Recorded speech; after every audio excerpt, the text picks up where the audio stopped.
is she angry like this? It's not that deep.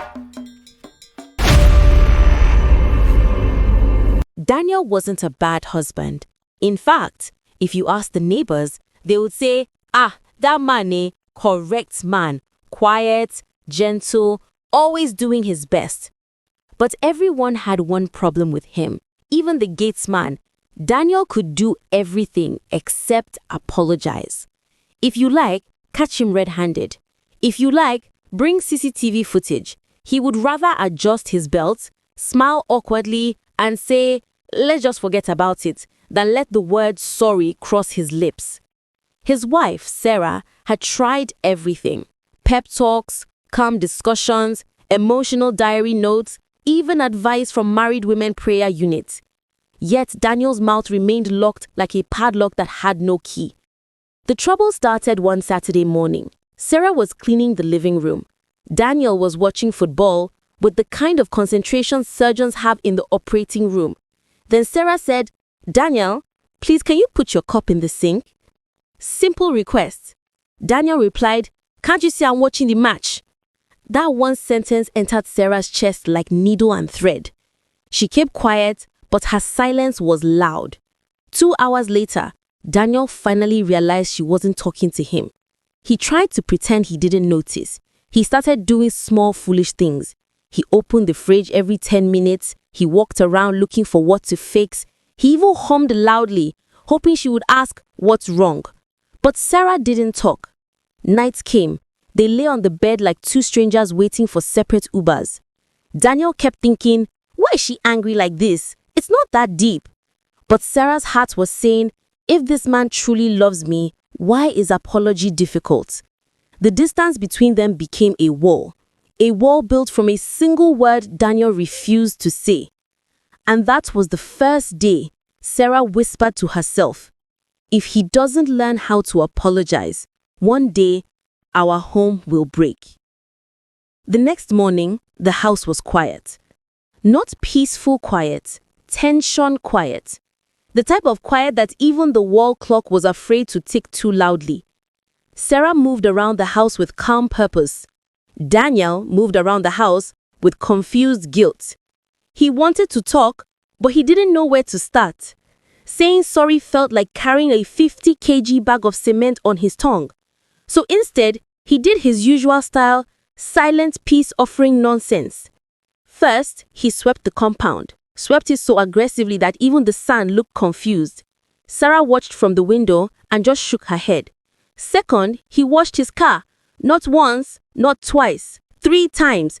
At some point, even the car seemed tired of the unsolicited spa treatment. Third, he tried to make breakfast. Daniel, who had never fried eggs without turning them into scrambled disasters, confidently entered the kitchen. 10 minutes later, Sarah, he called. No answer. Babe, he tried again. Still nothing. He sighed, staring at the burnt eggs, burnt bread, and the kettle that was now screaming on the fire like it was calling for emergency rescue. Meanwhile, Sarah was in the living room pretending to focus on her phone. Deep down, she missed him. But she also knew something was breaking inside her. Something small but important. Respect. Not respect for him, respect for herself. Later that afternoon, Daniel walked past her for the 10th time, scratching his head like someone looking for lost money. Finally, he sat beside her, cleared his throat, and said the same thing men say when they can't apologize. So, you are still angry? Sarah slowly turned to him. Daniel, I am not angry. I am hurt, and you don't know how to fix it. He swallowed. His chest tightened. He wasn't used to hearing her voice shake like that. Sarah, this thing is not that serious, he muttered.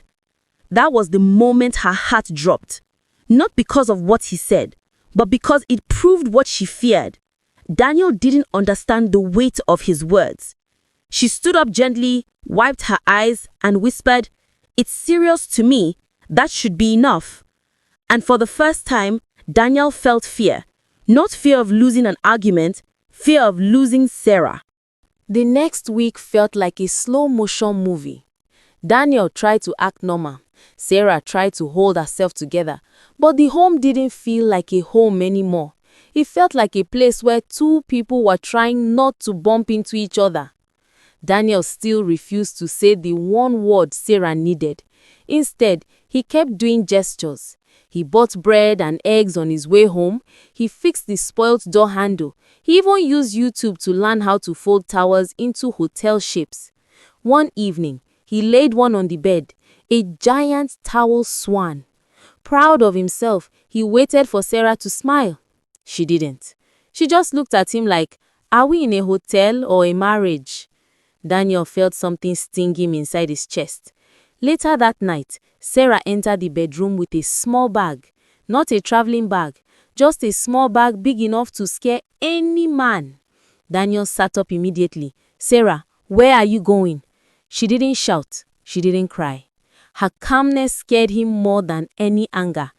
"I'm going to stay with my sister for a few days," she said. Daniel's heart dropped to his stomach. "For what? What happened?" he asked, pretending not to know. She took a deep breath.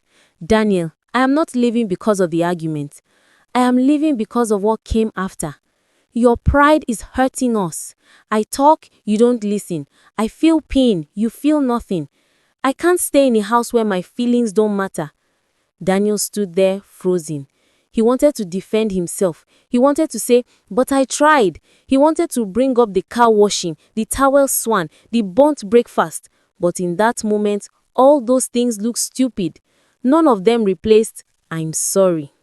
"Sarah," he whispered, but his voice cracked. She picked up her bag. Her eyes were wet, but she refused to let a tear fall. "I need air. I need peace. I need to feel valued." And she walked out. When the door closed, the silence that followed was the loudest Daniel had ever had. He sat on the edge of the bed, staring at nothing. For the first time in his life, pride didn't feel like strength. It felt like loneliness. And that night, Daniel whispered a truth he had never admitted out loud. "I'm losing her, and it's my fault." The house felt empty without Sarah. Not physically. Her shoes were still by the door. Her pillow was still on the bed, but the warmth she carried was gone. Daniel tried to sleep, but his mind refused to rest. Every time he closed his eyes, he saw Sarah's face, the look of disappointment he tried so hard to hide. By morning, he knew he couldn't pretend anymore. He stood in front of the bathroom mirror, staring at himself. The reflection stared back, tired and ashamed. "Why is sorry so hard?" he muttered. Even the mirror didn't have an answer. He tried practicing. He stopped. Is my tongue glued?" he grumbled. He tried again. "I am so, he hissed and walked away. He felt foolish, a whole-grown man sweating just to apologize. Meanwhile, at Sarah's sister's house, things weren't easier. Sarah wasn't herself. She laughed at nothing, cried at everything, and barely ate. Her sister Mary looked at her one night and said gently, "Sarah, you love him." "I do," she whispered, "but love without apology becomes pain." Back at home, Daniel had reached his limit. He sat on the couch, thinking about their early days, how Sarah used to laugh at his dry jokes, how she held his hand during tough times, how she always prayed for him before work. He missed her. Not the "she's not here" kind of missing. The "my heart is empty" kind of missing. For the first time in his life, Daniel saw his pride clearly, an enemy wearing his face. Then he did something strange. He grabbed his phone and Googled, "How to apologize to your wife when you've messed up badly." The results made him shake his head, write a letter, cook her a meal, say it directly, apologize with sincerity. He muttered, "I've done everything except the main thing." Just then, he saw something that hit him. An apology isn't about admitting you are wrong. It's about valuing the relationship more than your ego. Daniel's heart tightened. That was it. That was exactly what Sarah had been begging for. At that moment, he made a decision, the kind that comes from deep regret and deep love. He grabbed his keys. He didn't rehearse the apology. He didn't overthink it. All he knew was this: if he didn't fight for his marriage now, he might lose Sarah forever. And Daniel was not ready for a life where Sarah was just a memory. Daniel didn't tell anyone where he was going. He didn't dress up. He didn't arrange rehearsed speeches in his head. He just drove. Every red light felt like punishment. Every bump on the road felt like the weight of his mistakes. When he finally reached Mary's house, his heart was beating like a generator that needed servicing. He stood outside the gate for a whole minute, breathing in and out like someone about to enter exam hall without reading. Then he knocked. Mary opened the door first. The moment she saw him, she folded her arms. "Daniel, what do you want?" she asked sharply. He swallowed. "Please, I want to see my wife." Mary raised a brow. "And say what? That she's overreacting? That she should come home and pretend nothing happened?" Daniel shook his head, voice shaking. "No, I came to apologize." Mary stared at him for a moment. Then she stepped aside. Inside the living room, Sarah sat quietly on the couch, holding a mug of tea, but not drinking it. Daniel walked slowly towards her. This was the closest he had ever been to breaking down. "Sarah," he began. His voice cracked. He cleared his throat and tried again. "Sarah, I'm sorry." Sarah blinked. She wasn't expecting it. He continued, the words finally flowing like a dam that had burst. "I'm sorry for hurting you. I'm sorry for making you feel invisible. I'm sorry for letting my pride come before your heart. I'm sorry for acting like your feelings didn't matter. They do. You do. More than anything." Sarah's eyes filled immediately, not with shock, with relief. Daniel wiped his own eyes and knelt beside her. "I was wrong. I've been wrong for a long time.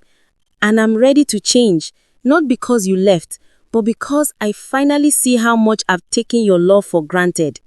Sarah broke. Tears escaped before she could stop them. "Daniel, I just needed you to care. I just needed you to listen.